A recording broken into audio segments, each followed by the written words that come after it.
নবীর মাথা কাটার জন্য বের হয়ে গেলেন। বনু জাহারা গোত্রের একটা লোক বলে, ওমর তুমি কোথায় যাও? ওমরে ফারুক বলেন, মুহাম্মাদের কল্লা কাটার জন্য যাচ্ছি। পড়েন নাউজুবিল্লাহ। ওমরে ফারুক তলোয়ার নিয়ে ছুটলেন, পাগলের মতো ছুটলেন, আর ধৈর্য ধারণ করতে পারেন না। বিশ্বনবীর নূরানি চেহারাটা একবার দেখার জন্য পাগলের মতো ছুটতে আরম্ভ করলেন।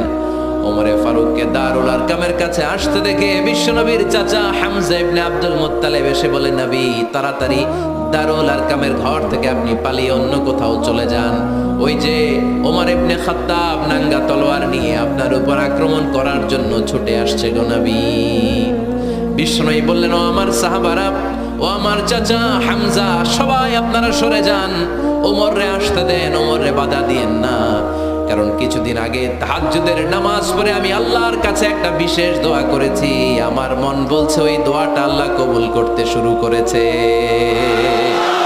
ওমরে ফারুক চলে আসলেন, এসে কোনো কথা নাই, চিৎকার দিয়ে বললেন, আশহাদু আল্লা ইলাহা ইল্লাল্লাহ ওয়া আশহাদু আন্না মুহাম্মাদান আবদুহু ওয়া রাসূলুহু। আমি সাক্ষ্য দিলাম আল্লাহ এক, অদ্বিতীয়, আল্লাহ ছাড়া কোনো ইলাহা নাই, নিশ্চয় আপনি মুহাম্মদ আল্লাহর বান্দা এবং রাসূল। সুবহানাল্লাহ পড়েন।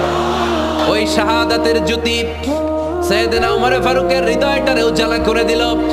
দুনিয়ার সব ভয়কে পেছনে ফেলে এক আল্লাহর ভয়কে অন্তরে ধারণ করে আওয়াজ করে পড়লেন, আশহাদু আল্লা ইলাহা ইল্লাল্লাহু ওয়াহদাহু লা শারীকা লাহু ওয়া আশহাদু আন্না মুহাম্মাদান আবদুহু ওয়া রাসূলুহু। পড়েন সুবহানাল্লাহ। এবার ওমরে ফারুক বিশ্বনবীর প্রশ্ন করলেন, নবী আলাসনা আলাল হক? আমি প্রশ্ন করি, উত্তর দেন, আমরা কি সত্যের উপর নাই? বিশ্বনবী বললেন, বালা ওমর, আমরা এই সত্যের উপরে আছি। আমাদের কোরআন কি সত্য নয়? বিশ্বনবী বললেন, কোরআনও সত্য। আমাদের রব আল্লাহ কি সত্য নন? বিশ্বনবী বললেন, সত্য। ওমরে ফারুক বললেন, তাহলে ফিমাল ইখতিফা, তাহলে লুকিয়ে লুকিয়ে আর গোপনে দাওয়াতি কাজ কেন? আপনি সত্য নবী, কোরআন সত্য কিতাব, আমার রব আল্লাহ সত্য, আর আমি ওমরও কালিমা পড়ে মুসলমান হয়ে গিয়েছি, তাহলে ফিমাল ইখতিফা, আর লুকিয়ে লুকিয়ে কোরআনের দাওয়াত দিবেন কেন? বের হন, মক্কার শহরের মাঝখানে চলে আসেন, চিৎকার করে আমরা আল্লাহর নামের ঘোষণা দেব। বিশ্বনবী ডেকে বললেন, না ওমর, এটা মাক্কি জীবন, ওমর এটা মাক্কি জীবন, এখানে দাওয়াতি কাজ করব লুকিয়ে লুকিয়ে, আস্তে আস্তে। আল্লাহ যখন আমাদেরকে বিজয়ী করে দিবেন তখন আমরা প্রকাশ্যে দাওয়াত দিলে কোনো সমস্যা নাই। সাইয়েদনা ওমর ফারুক বলেন, না ও নবী, আমার উপর ছেড়ে দেন, আমি দেখব, আপনি আমারে শুধু মক্কার জামিনে একটা মিছিল দেওয়ার অনুমতি দেন। কিসের অনুমতি? আল্লাহর নামের তাকবীর দেওয়ার অনুমতি দেন। বিশ্বনবী বললেন, ঠিক আছে, সাবধানে তাকবীর দিও। ওমর ফারুক সামনে দাঁড়িয়ে বললেন, মান আরাদা আন তাসকুলা উম্মু ইয়াতামা ওয়ালাদু তারমিলা যাওজাতুহু ফালিয়াসুদ্দানি। কে আছো? মান আরাদা আন তাসকুলা উম্মু, কে আছো মায়ের বুক খালি করতে চাও? ইয়াতামা ওয়ালাদু, কে আছো বাচ্চাগুলারে, সন্তানগুলারে ইতিম বানাতে চাও? তারমিলা যাওজাতুহু, কার এত বড় বুকের পাটা আছে দেখি, কে আছো স্ত্রীকে বিধবা বানাতে চাও? বুকের পাটা থাকলে আমি ওমরে থামাও, যদি সাহস থাকে আমি ওমরের মিছিল থামাও। ওমর ফারুক শুরু করলেন, আল্লাহু আকবার, আল্লাহু আকবার, আল্লাহু আকবার। স্লোগান দিতে দিতে সাইয়েদনা ওমরে ফারুক কাবার গিলাফ যে স্পর্শ করলেন, ওমরে ফারুকের এই স্লোগান কেউ থামাতে পারে নাই। কিয়ামত পর্যন্ত এই আল্লাহর নামের স্লোগান কেউ থামাতে পারবে না। চিল্লায় বলো ঠিক কিনা? আজকে আমরা সাইয়েদনা ওমরে ফারুকের জীবনী থেকে কিছু শিক্ষা আমাদের নিজেদের জন্য নিয়ে আমরা বাড়িতে ফিরব। আল্লাহ তাআলা তিনটা ইমানি ধাক্কা ওনার হৃদয়ে দিয়ে ওনাকে ইসলামের জন্য কবুল করে নিয়েছেন। কয়টা ধাক্কা? এক নম্বর ধাক্কা হচ্ছে বিশ্বনবীর দোয়ার ধাক্কা। দোয়ার একটা ধাক্কা আছে না নাই? এটা বড় ধাক্কা, এটা ব্যালিস্টিক ক্ষেপণাস্ত্রের চেয়েও কড়া, মারাত্মক। মিসাইল হামলা করলে যেমনি লক্ষ্যবস্তু ভেদ করে, দোয়ার মতো দোয়া করলো, দোয়া যে লক্ষ্যবস্তুতে আঘাত হানে, ঠিক কিনা? বিশ্বনবী দোয়া করলেন, আল্লাহুম্মা আইজ্জাল ইসলাম বিহাব্বির রাজুলাইনি ইলাইক। আল্লাহ, এই মক্কার দুইজন লোকের একজনকে তুমি কালিমার সুশীতল ছায়াতলে এনে দাও। দুইজন লাগবে না, কয়জন লাগবে? একজন। কারণ যুগ জামানা পাল্টে দিতে চাই না অনেকজন, এক মানুষই আনতে পারে জাতির জাগরণ। এক মানুষই বিপদকালে বাঁচায় কাফেলায়, ক্ষুদ্র ডিঙ্গি বাঁচায় জাহাজ অসীম দরিয়ায়। এজন্য জামানা পাল্টে দিতে লাগে কয়জন? এজন্য বিশ্বনবী আল্লাহর কাছে দোয়া করলেন, আল্লাহ মক্কার দুজনের একজন, দুজন চাই না, দুজনের যে কোনো একজনকে কালিমার সুশীতল ছায়া তুলে এনে দাও।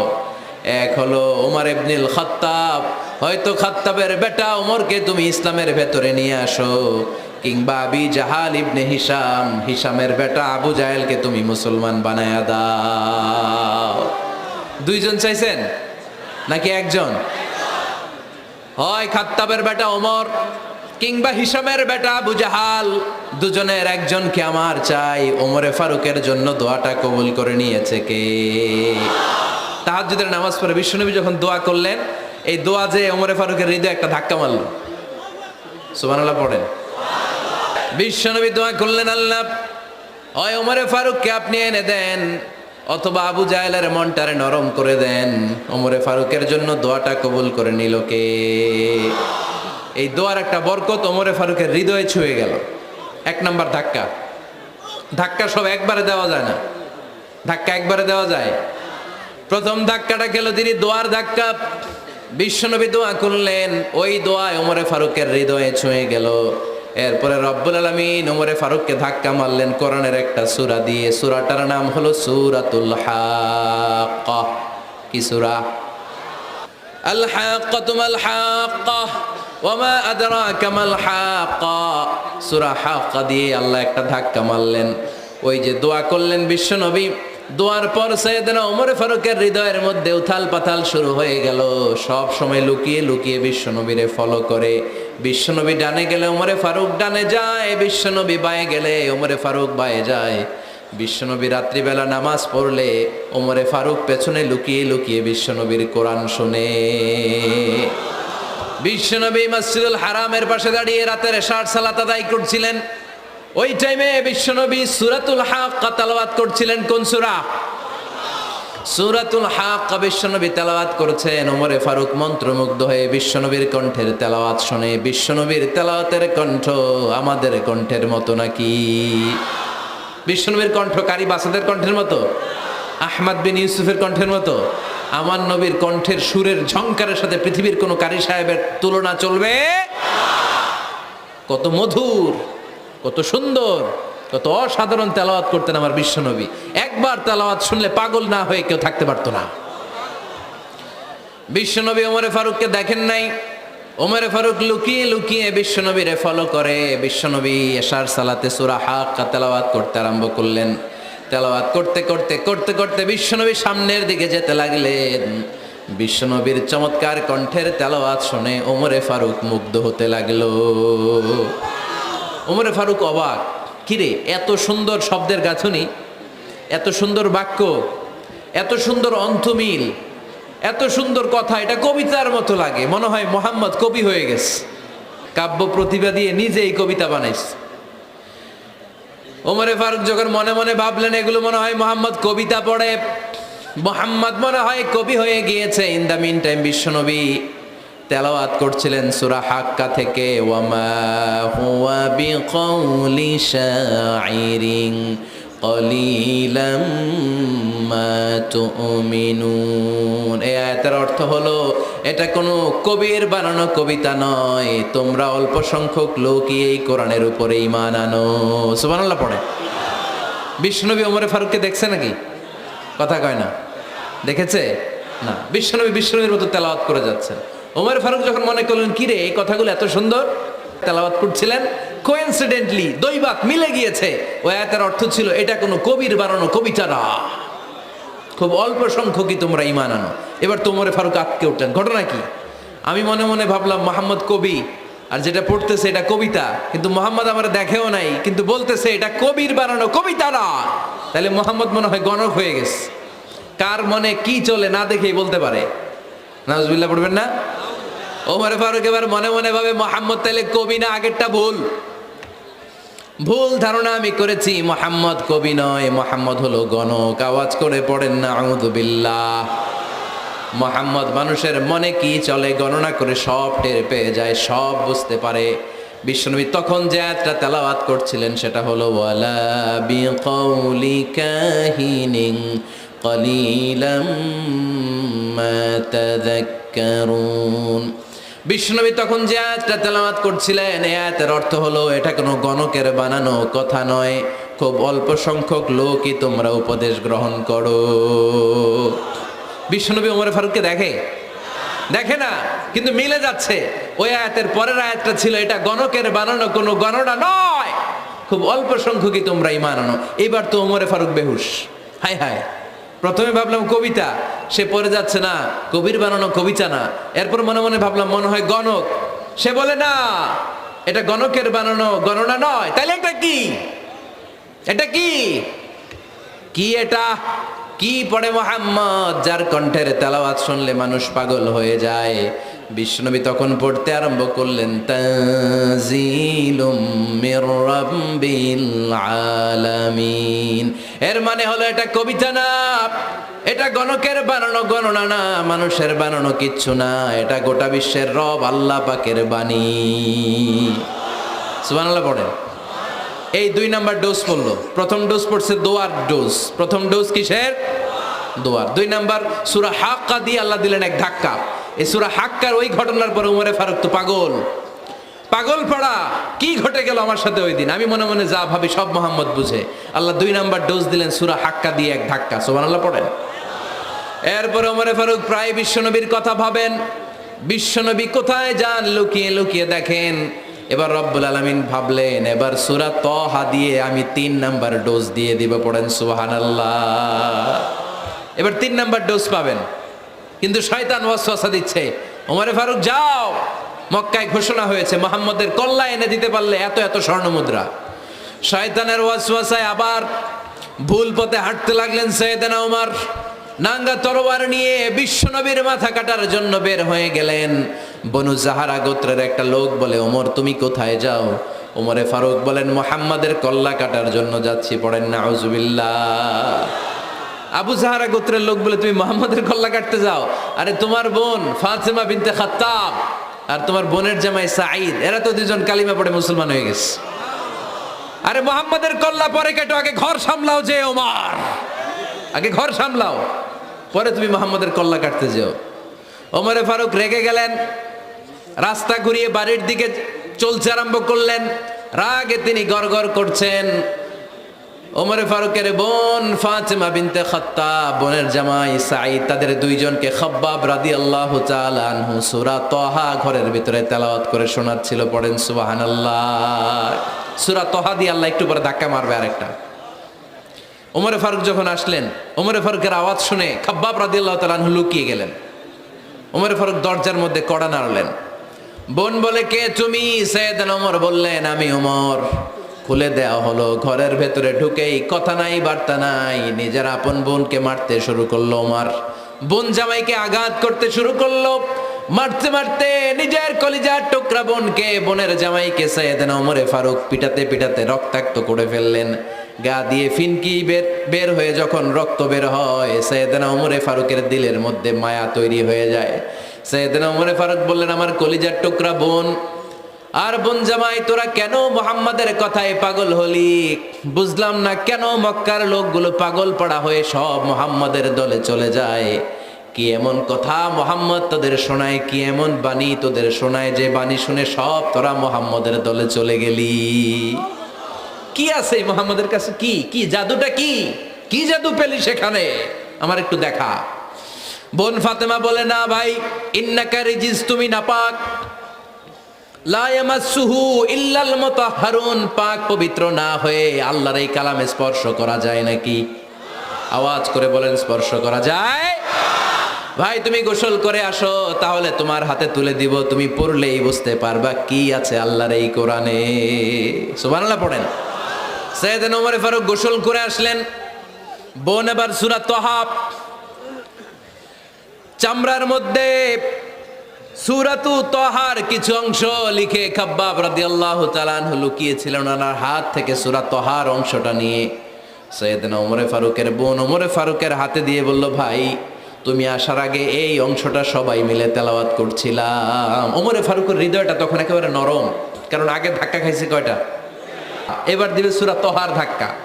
ওমরে ফারুক হাতে নিলেন, খুব ভালো আরবি জানতেন, চমৎকার আরবির অর্থ বুঝতেন, কারণ আরবি ভাষাভাষী মানুষ। হাতে নিয়ে নজর দেওয়ার পরে ওনার চোখ দিয়ে দাঁড় দাঁড় করে পানি বের হয়ে গেল। ওমরে ফারুক আয়াতগুলোর দিকে তাকিয়ে পড়তে আরম্ভ করলেন, তহা মা আনজালনা আলাইকাল কুরআনা লিতাশকা ইল্লা তাযকিরাতাল লিমান ইয়াখশা তানজিলাম মিম্মান খালাকাল আরদা ওয়াস সামাওয়াতিল উলা। পড়েন সুবহানাল্লাহ। উনি পড়তে আরম্ভ করলেন, তহা মা আনজালনা আলাইকাল কুরআনা লিতাশকা, এই কোরআনকে হতভাগা জাতি হিসেবে থাকার জন্য তোমাদের উপর নাজিল করি নাই। তানজিলাম মিম্মান খালাকাল আরদা ওয়াস সামাওয়াতিল উলা, এটা ওই রবের পক্ষ থেকে, ওই সত্তার পক্ষ থেকে নাজিল হয়েছে যেই রব জমিন তৈরি করেছেন, যেই রব বিশাল সুবিশাল আকাশও তৈরি করেছেন। সুবহানাল্লাহ পড়েন। সূরা তহার এই চমৎকার অসাধারণ শব্দ গাঁথুনি দিয়ে এই আয়াতগুলো যখন পড়তে আরম্ভ করলেন, ওমরে ফারুক আর নিজের উপর ব্যালেন্স রাখতে পারলেন না, আর ধরে রাখতে পারলেন না। এবার ডাইরেক্ট অ্যাকশন। এবার কি 3 নাম্বার ধাক্কা খেয়ে, সূরা তহার ধাক্কা খেয়ে আর সামলাতে পারলেন না, পাগলের মতো হয়ে গেলেন। বলতে আরম্ভ করলেন, আইনা মুহাম্মদ, মুহাম্মদ কোথায়? সাইয়েদনা খাব্বাব বললেন, বিশ্বনবী সাফা পাহাড়ের পাদদেশে দারুল আরকাম ইবনে আবিল আরকামের ঘরে বসে বসে লুকিয়ে লুকিয়ে কোরআনের দাওয়াত দিচ্ছে। ওমর, তুমি যদি মুহাম্মদ সাল্লাল্লাহু আলাইহি ওয়াসাল্লামের দেখা পেতে চাও, তাড়াতাড়ি দারুল আরকামের ঘরের দিকে ছুটে যাও।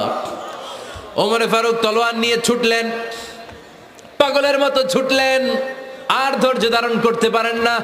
বিশ্বনবীর নূরানি চেহারাটা একবার দেখার জন্য পাগলের মতো ছুটতে আরম্ভ করলেন।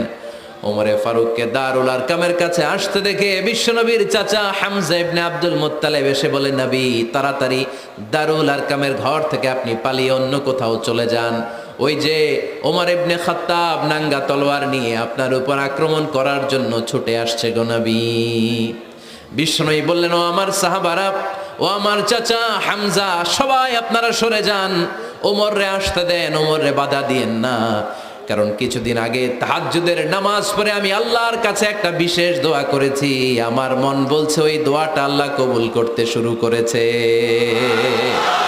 ওমরে ফারুক চলে আসলেন, এসে কোনো কথা নাই, চিৎকার দিয়ে বললেন, আশহাদু আল্লা ইলাহা ইল্লাল্লাহ ওয়া আশহাদু আন্না মুহাম্মাদান আবদুহু ওয়া রাসূলুহু, আমি সাক্ষ্য দিলাম আল্লাহ এক, অদ্বিতীয়, আল্লাহ ছাড়া কোনো ইলাহা নাই, নিশ্চয় আপনি মুহাম্মদ আল্লাহর বান্দা এবং রাসূল। সুবহানাল্লাহ পড়েন।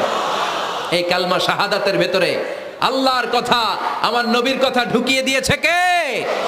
ঝিনুকের ভেতর লুকিয়ে থাকে যেমন মতি, ঝিনুকের ভেতর লুকিয়ে থাকে যেমন মতি, কালমা শাহাদাতে আছে আল্লাহর জ্যোতি, কালমা শাহাদাতে আছে আল্লাহর জ্যোতি। পড়েন, ঝিনুকের ভেতর লুকিয়ে থাকে যেমন মতি, ঝিনুকের ভেতর লুকিয়ে থাকে যেমন মতি, কালমা শাহাদাতে আছে আল্লাহর জ্যোতি, কালমা শাহাদাতে আছে আল্লাহর জ্যোতি।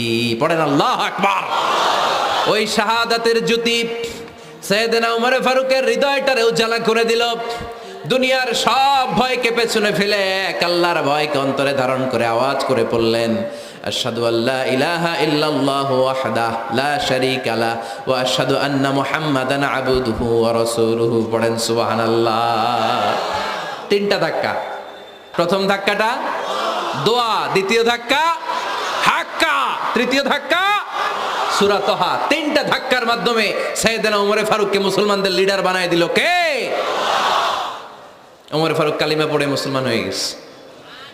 মুসলিম সাহাবাদের মধ্যে আনন্দের বন্যা বয়ে গেল। বিশ্বনবী খুশি হয়ে গেলেন, আল্লাহ শুকরিয়া করলেন, আল্লাহ তুমি আমার দোয়া ফিরিয়ে দাও নাই, আমি বলেছি দুজনের একজনকে চাই, তুমি ওমরে ফারুককে দান করেছো, পড়েন আলহামদুলিল্লাহ। এবার ওমরে ফারুক বিশ্বনবীর প্রশ্ন করলেন, নবী আলাসনা আলাল হক, আমি প্রশ্ন করি উত্তর দেন, আমরা কি সত্যের উপর নাই? বিশ্বনবী বললেন, বালা ওমর, আমরা এই সত্যের উপরে আছি। আমাদের কোরআন কি সত্য নয়? বিশ্বনবী বললেন, কোরআনও সত্য। আমাদের রব আল্লাহ কি সত্য নন? বিশ্বনবী বললেন, সত্য। ওমরে ফারুক বললেন, তাহলে ফিমাল ইখতিফা, তাহলে লুকিয়ে লুকিয়ে আর গোপনে দাওয়াতি কাজ কেন? আপনি সত্য নবী, কোরআন সত্য কিতাব, আমার রব আল্লাহ সত্য, আর আমি ওমরও কালিমা পড়ে মুসলমান হয়ে গিয়েছি, তাহলে ফিমাল ইখতিফা, আর লুকিয়ে লুকিয়ে কোরআনের দাওয়াত দিবেন কেন? বের হন, মক্কার শহরের মাঝখানে চলে আসেন, চিৎকার করে আমরা আল্লাহর নামের ঘোষণা দেব।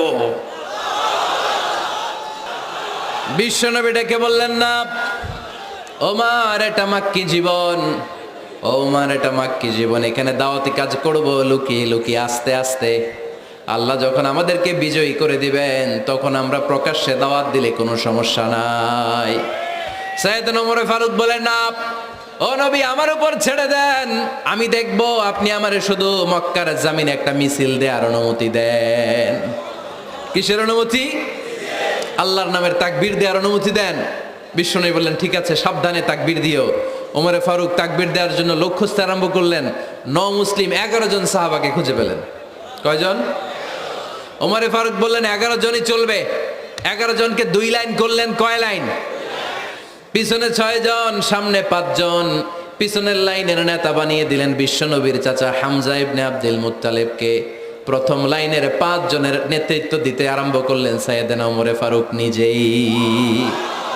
2 লাইন তাকবীর দিতে জানলে বেশি মানুষ লাগে না, 10 জন দিয়ে গোটা বিশ্বটারে কাঁপিয়ে দেয়া যায়।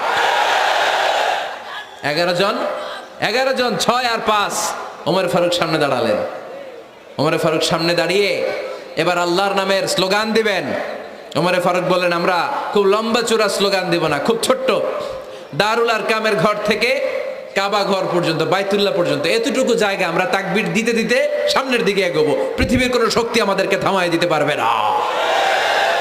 ওমরে ফারুক তখন 1 বাক্যের একটা ভাষণ দিলেন। কয় বাক্যের? ওমরে ফারুক সামনে দাঁড়িয়ে বললেন, মান আরাদা আন তাসকুলা উম্মু ইয়াতামা ওয়ালাদু তারমিলা যাওজাতুহু ফালিয়াসুদ্দানি। কে আছো? মান আরাদা আন তাসকুলা উম্মু, কে আছো মায়ের বুক খালি করতে চাও? ইয়াতামা ওয়ালাদু, কে আছো বাচ্চাগুলারে, সন্তানগুলারে ইতিম বানাতে চাও? তারমিলা যাওজাতুহু, কার এত বড় বুকের পাটা আছে দেখি, কে আছো স্ত্রীকে বিধবা বানাতে চাও? বুকের পাটা থাকলে আমি ওমর রে থামাও, যদি সাহস থাকে আমি ওমরের মিছিল থামাও। ওমর ফারুক শুরু করলেন, আল্লাহু আকবার, আল্লাহু আকবার, আল্লাহু আকবার। স্লোগান দিতে দিতে সাইয়েদনা ওমরে ফারুক কাবার গিলাফ যে স্পর্শ করলেন, ওমরে ফারুকের এই স্লোগান কেউ থামাতে পারে নাই। কিয়ামত পর্যন্ত এই আল্লাহর নামের স্লোগান কেউ থামাতে পারবে না। চিল্লায় বলো ঠিক কিনা?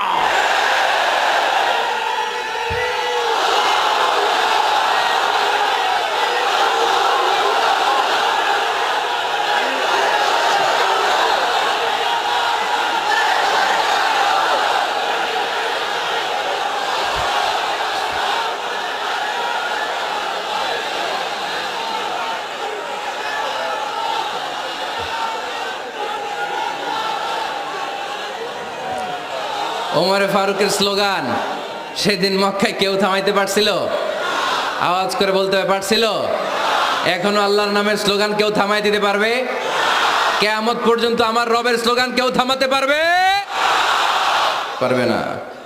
ওমরে ফারুক স্লোগান দিলেন।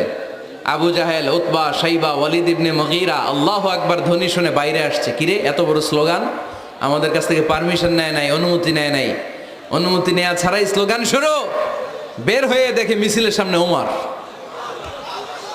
ওমরে ফারুককে দেখে আবু জাহেল দিছে 1 দৌড়, উতবা দিছে আরেক দৌড়, সাইবা দিছে বহু দৌড়।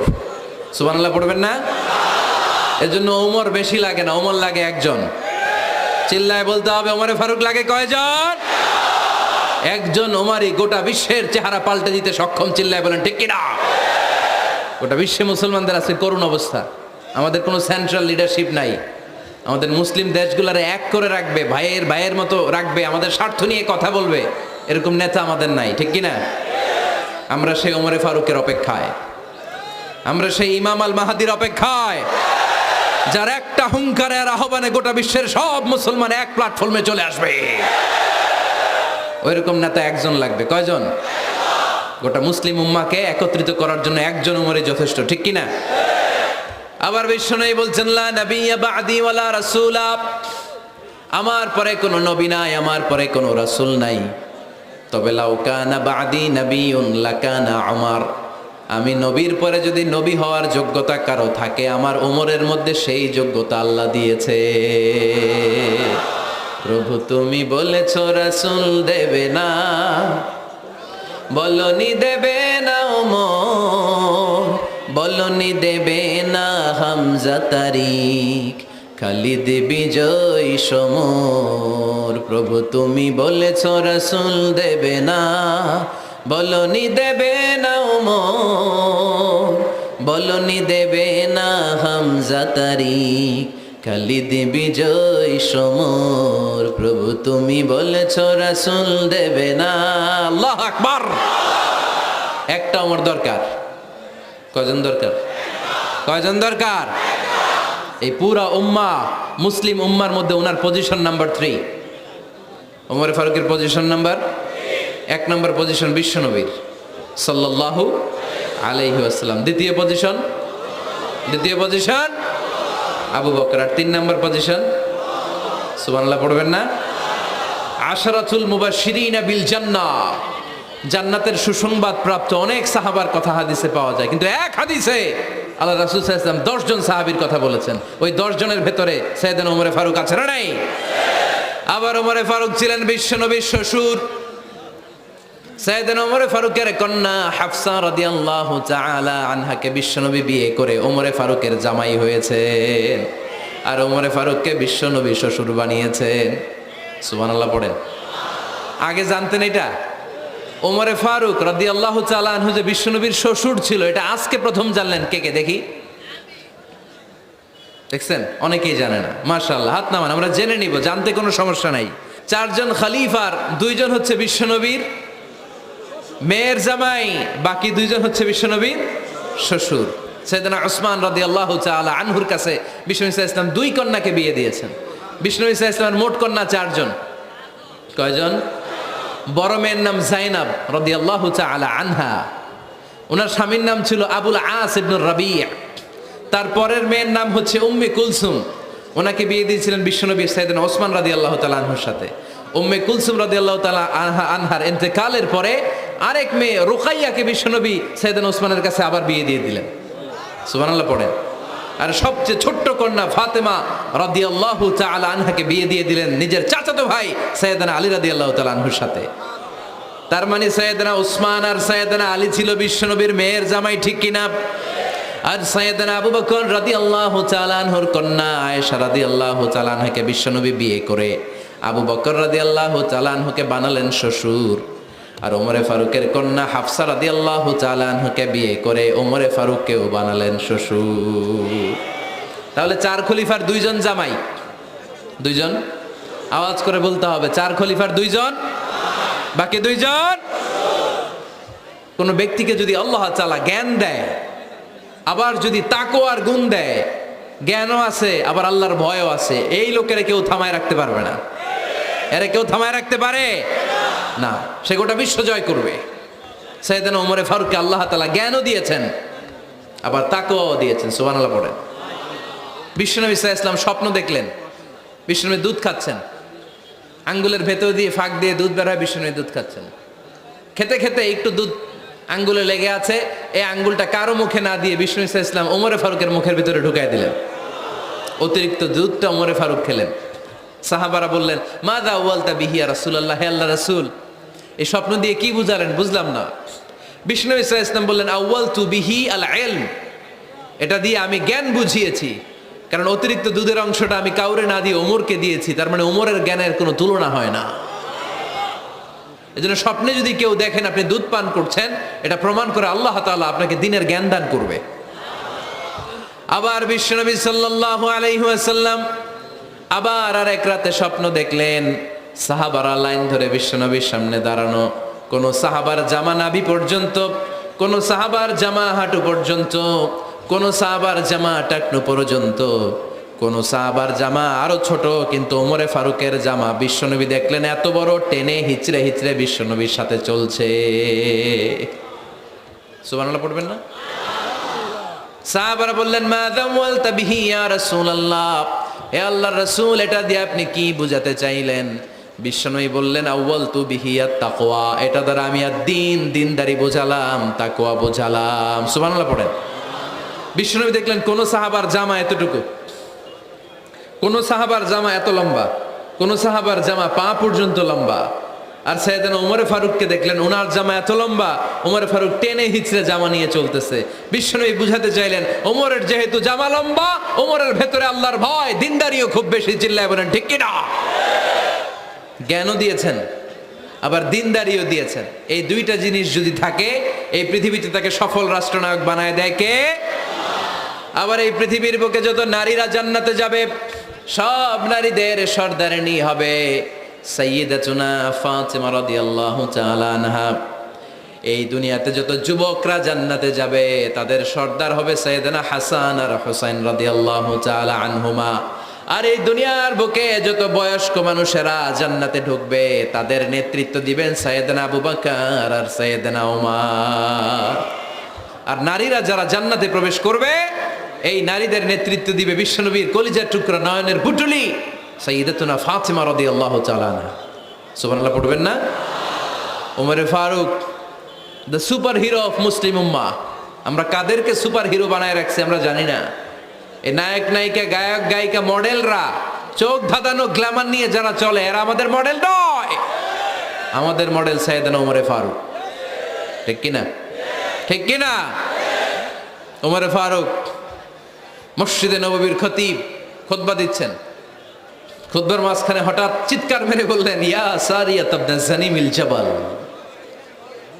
ইয়া সারিয়াত ইবনে জানিমিল জাবাল, ইয়া সারিয়াত ইবনে জানিমিল জাবাল।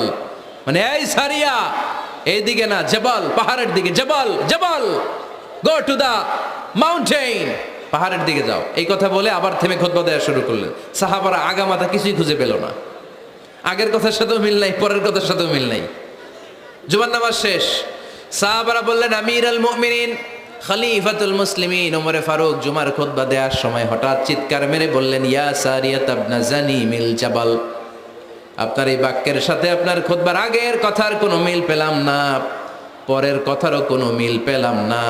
আপনি বুঝিয়ে বলেন কেন বলেছেন, আমরা তো বুঝলাম না। সাইয়েদনা ওমরে ফারুক বলেন আমি যখন জুমার খুতবা দিচ্ছি, হঠাৎ আমার চোখের মধ্যে ভেসে উঠল ওই যে গত কয়েক মাস আগে আমি আমার মুসলিম সেনাপতিকে ইরানে, পারস্যে, ওই ইরানের বিশাল রাজ্যে যুদ্ধের জন্য পাঠিয়েছি। আমি দেখলাম যুদ্ধের একটা ভয়ঙ্কর মুহূর্তে আমার মুসলিম সেনাপতি ভুল দিকে চলতে আরম্ভ করেছে। বাম দিকে তার পাহাড়, ডান দিকে উপত্যকা। ডান দিকে যদি সে চলে যায়, উপত্যকায় চলে যায়, শত্রু বাহিনীর হাতে ধরা খেয়ে সব মারা যাবে। আর আমার সেনাপতি যদি মুসলিম বাহিনীকে নিয়ে পাহাড়ের উপর উঠে যায়, আল্লাহর মেহেরবানিতে এই যুদ্ধেও তারা জয়লাভ করবে। এজন্য আমি মসজিদের মিম্বারে দাঁড়িয়ে রব্বুল আলামিন আমার চোখের সামনে ওই যুদ্ধক্ষেত্রের দৃশ্যপটটা তুলে ধরেছে, ওইটা দেখে আমি এখানে দাঁড়িয়ে আমার সেনাপতিকে কমান্ড দিয়েছি। পড়েন সুবহানাল্লাহ। যেন তেন মানুষ না এটা। জুমার মিম্বারে দাঁড়িয়ে হাজার কিলোমিটার দূর পারস্যে কি হচ্ছে সেটাও দেখতে পেতেন আল্লাহর মেহেরবানিতে। সুবহানাল্লাহ পড়েন। সাহাবারা বিশ্বাস করে নিলেন, কিন্তু মুনাফিক টাইপের যেগুলো, এগুলো বলে এটা আবার কেমন কথা, উনি আছেন মদিনার মিম্বারের মধ্যে দাঁড়িয়ে, হাজার হাজার কিলোমিটার দূরে কি হচ্ছে উনি দেখবেন কেমনে। এরা বিশ্বাস করলো না। সাহাবারা সবাই বিশ্বাস করলো, মুনাফিকগুলো বিশ্বাস করলো না। তারা মনে মনে ভাবলো এই মুসলিম সেনাপতি বিজয়ের বেশে যেদিন মদিনায় আসবে, আমরা মদিনার উপকণ্ঠে দাঁড়িয়ে থাকবো, ওদেরকে জিজ্ঞাসা করব এমন এমন দিন ওমরে ফারুকের কণ্ঠের কোনো আওয়াজ শুনতে পেরেছিলে কিনা। বিজয়ী বেশে সাহাবারা যখন ফিরে আসতো, সব মুমিনরা আহলান ওয়া সাহলান জানাতে ওনাদেরকে রিসিভ করতে যেত, মুনাফিকগুলো যেত না। কিন্তু ওই দিন মুনাফিকরা সবার আগে যায় হাজির। মুসলিম সেনাপতি যখন ঢুকলো, জিজ্ঞেস করলো মুসলিম সেনাপতি, এত দিন আগের কথা, জুমার দিন দুপুরবেলা যুদ্ধক্ষেত্রে হঠাৎ করে আমিরুল মুমিনিনের কোনো কথা তুমি তোমার কান দিয়ে শুনতে পেরেছিলে কিনা বলো। সেনাপতি বলল, তোমরা কেমন করে বুঝলা, কেমন করে তোমরা জানলা? তোমরা ঠিকই জেনেছো, ঠিকই ধরেছো, ঠিকই বলেছো। যুদ্ধের কঠিন মুহূর্তে ভুল করে আমি উপত্যকার দিকে মুসলিম বাহিনীকে নিয়ে ছুটতে আরম্ভ করেছিলাম। হঠাৎ করে আমিরুল মুমিনিনের একটা কণ্ঠ আমার কানের ভেতরে ভেসে আসলো। আমি শুনতে পেলাম, ইয়া সারিয়া তাবনা জানিমিল জাবাল, ডান দিকে উপত্যকার দিকে যেও না, তাড়াতাড়ি বাম দিকে পাহাড়ের উপর চড়ে যা। শুনেছি আমি, আমার নিজ কানে শুনেছি। তোমরা কি করে জানলে? আমি নিজে শুনেছি। সেদিন আমিরুল মুমিনিনের এই ইনস্ট্রাকশন, এই গাইডলাইন যদি আমরা ফলো করতে না পারতাম, শত্রু বাহিনীর হাতে আমরা কচুকাটা হতাম। আমাদের চেহারা, আমাদের আত্মীয় স্বজনরা তোমরা কেউ দেখতে পেতে না। পড়েন সুবহানাল্লাহ।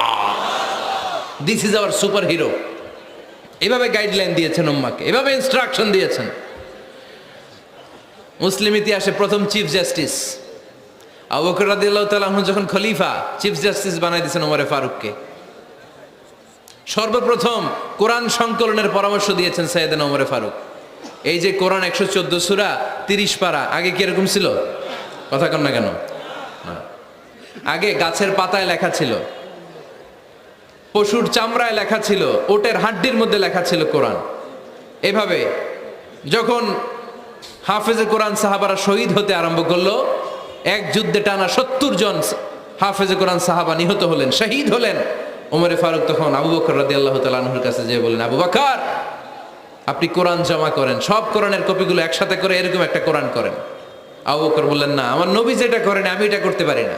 কিন্তু ওমরে ফারুক ছাড়েন, আর এটা করেন, করলে ভালো হবে, গোটা মুসলিম উম্মাহ উপকৃত হবে। বারবার বারবার বারবার সাইয়েদনা আবু বকর রাদিয়াল্লাহু তাআলা আনহুকে এত জোরাজোরি করতেছিলেন, অবশেষে আবু বকর রাদিয়াল্লাহু তাআলা আনহু বললেন, ওমরে ফারুকের জোরাজোরিতে এই কাজের জন্য আল্লাহ তাআলা আমার হৃদয়টারে খুলে দিলেন। আল্লাহ আমার হৃদয়ের ভিতরে ইলহাম করে দিলেন। আর আল্লাহ বুঝাতে চাইলেন, আবু বকর, ওমরের কথাই শোনো, ওমর যেটা বলে তেমনটাই করো। কারণ ওমরে ফারুককে বলা হয় মুহাদ্দাস। কি বলে? সবাই বলেন, কি বলে? মুহাদ্দিস না মিয়া? মুহাদ্দিস মানে যে হাদিস বিশারদ, আর মুহাদ্দাস মানে যার মুখ থেকে আল্লাহর কথাগুলো বেরোয়। আল্লাহ কি বলতে চায়, আল্লাহ তাআলা ওই কথাগুলো, ওই ভাবনাগুলো ওই লোকের মুখ দিয়ে বের করে দেয়। জোরে বলেন সুবহানাল্লাহ। বিশ্বনবী বললেন, লিকুল্লি উম্মাতিন মুহাদ্দাস, সব উম্মতের মধ্যে আল্লাহ তাআলা একজন করে মুহাদ্দাস পাঠায়। আমার উম্মতের মধ্যে মুহাদ্দাস লোকটার নাম হলো ওমর। বিভিন্ন সময়ে ওমরে ফারুক যেমনটা ভাবতেন, ঠিক তেমন কোরআনের আয়াত পাঠিয়েছে কে? মদিনার সবচেয়ে বড় মুনাফিকের নাম হচ্ছে আব্দুল্লাহ ইবনে উবাই ইবনে সালুল। নাম শুনছেন? মুনাফিক চিনেন তো আপনারা? ভিতরে এক, বাইরে আরেক, তার নাম সর্দার হচ্ছে আব্দুল্লাহ ইবনে উবাই ইবনে সালুল। ইন্তেকালের পরে তার ছেলে আব্দুল্লাহ এসে বলে, ইয়া রাসূলুল্লাহ, একটা চমৎকার ঘটনা, মনোযোগ দিয়ে শোনেন। ইয়া রাসূলুল্লাহ, আমার আব্বা আব্দুল্লাহ ইবনে উবাই ইবনে সালুল মুনাফিকদের লিডার, আপনিও জানেন আমিও জানি, কিন্তু আমার তো বাবা, আমার কি, আমার তো মায়া লাগে। ইয়া রাসূলুল্লাহ, আমার আব্বা ইন্তেকাল করেছে, আপনার গায়ের একটা জামা খুলে দেন। কি খুলে দেন? এই জামাটা দিয়ে আমার বাবার দাফন দিব, আর আপনি যে আমার বাবার জানাজার নামাজের ইমামতি করবেন, আসেন। ওমরে ফারুক বললেন, না, আপনি যাবেন না। বিশ্বনবী দয়ার নবী, মায়ার নবী, রহমতের নবী, মায়া লেগে গেছে, আব্দুল্লাহর চোখের পানি দেখে যেতে আরম্ভ করলেন। ওমরে ফারুক বললেন, খবরদার, নবী যাবেন না। বিশ্বনবী যাওয়ার জন্য রওনা হলেন। ওমরে ফারুক বিশ্বনবীর জুব্বা টেনে ধরলেন। সুবহানাল্লাহ কোন? আমাদের দেশে হইলে কি বলতাম আমরা? বেয়াদবি করছে না? না, সম্পর্কটা এমন ছিল। ওমরে ফারুক জুব্বা টেনে ধরেছেন। তখন আল্লাহ আয়াত নাজিল করলেন, ইস্তাগফির লাহুম আও লা তাস্তাগফির লাহুম ওয়া ইন তাস্তাগফির লাহুম 70 মাররাতান ফালাই ইয়াগফিরুল্লাহু লাহুম। বিশ্বনবী ওমর ফারুককে সরিয়ে দিয়ে জুব্বাটা হ্যাচকা টান মেরে জানাজার নামাজের ইমামতি করে আসলেন। আসার সাথে সাথে ওমরে ফারুকের পক্ষে আল্লাহ আয়াত নাজিল করলেন, নবী, ইস্তাগফির লাহুম আও লা তাস্তাগফির লাহুম, আপনি মুনাফিক সর্দারের জন্য ক্ষমা চান কিংবা নাচান, জুব্বা দেন, কিংবা কাঁদেন, যাই করেন না কেন, 70 বার যদি এই মুনাফিক সরদারের জন্য আপনি ক্ষমা চান, আমি আল্লাহ আপনার এই দোয়া কবুল করব না। খবরদার, এটাই ফার্স্ট, এটাই লাস্ট। আর কোন মুনাফিকের জানাজা দিতে আপনি যাবেন না। ওমর ফারুকের পক্ষে করণের আয়াত নাজিল করেছে কে? ওইরকম ওমর আমাদের কয়টা লাগবে? চিল্লায় বলতে হবে কয়টা? কারণ সাইয়েদনা ওমরে ফারুক আমাদের অনুপ্রেরণা, সাইয়েদনা আবু বকর আমাদের অনুপ্রেরণা, হামজা আমাদের অনুপ্রেরণা, সাইয়েদনা বেলাল ইবনে রবাহ আমাদের অনুপ্রেরণা। নায়ক নায়িকা, গায়ক গায়িকা আমাদের অনুপ্রেরণা নয়। এজন্য আমরা সাহাবীদের জীবনী পড়ব। রাজি আছেন? হাত তুলে আল্লাহরে দেখান, আওয়াজ করে বলেন আল্লাহ, আরো জোরে বলেন আল্লাহ। নবীর সাহাবারা আমাদের মডেল, আমরা যেন সাহাবাদের দেখানো পথে মতে থাকতে পারি, চলতে পারি, আমল করতে পারি, সমাজটারে পরিবর্তন করতে পারি। তুমি তৌফিক দাও, আমিন। আরো জোরে পড়ি আমিন। আমরা যখন সাহাবাদের জীবনী পড়ি, ওমরে ফারুকের জীবনীতে এরকম অসাধারণ অনেক অনুপ্রেরণা আপনি খুঁজে পাবেন। সাইয়েদনা আবু বকরের জীবনী থেকে অনেক অনুপ্রেরণা আপনি খুঁজে পাবেন। এগুলো আপনার ইমানকে চাঙ্গা করবে, আল্লাহর পথে অটুট থাকতে আপনাকে সহায়তা করবে। রাজি আছেন তো সবাই? আল্লাহ আমাদের সবাইকে কথাগুলো বুঝার, আমল করার তৌফিক দান করুক। আমরা সবাই পড়ি আমিন। আপনারা ভালো থাকবেন, সুস্থ থাকবেন, সুন্দর থাকবেন। আবার